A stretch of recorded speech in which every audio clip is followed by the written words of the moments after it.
أي شيء تأخذه ليس لك فيه حق تحاسب عليه يوم القيامة. وهذه رسالة حقيقة يعني فليسمعها من يسمع.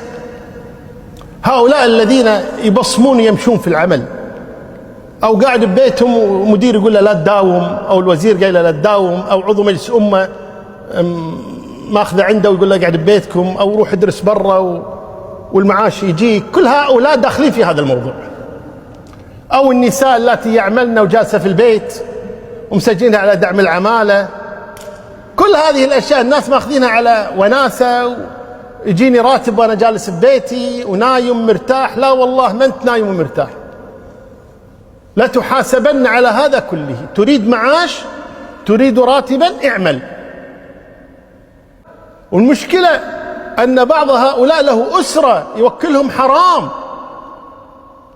أولادك يأكلون الحرام، ثم نقول ندعو ولا يستجاب لنا.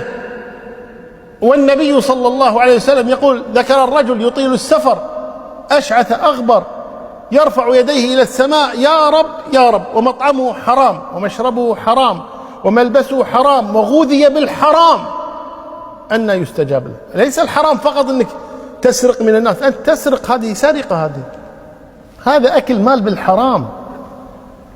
فعلينا أن نتقي الله تبارك وتعالى وأن نجتهد في أعمالنا ونأكل لقمة حلال حتى يبارك الله لنا فيها سبحانه وتعالى.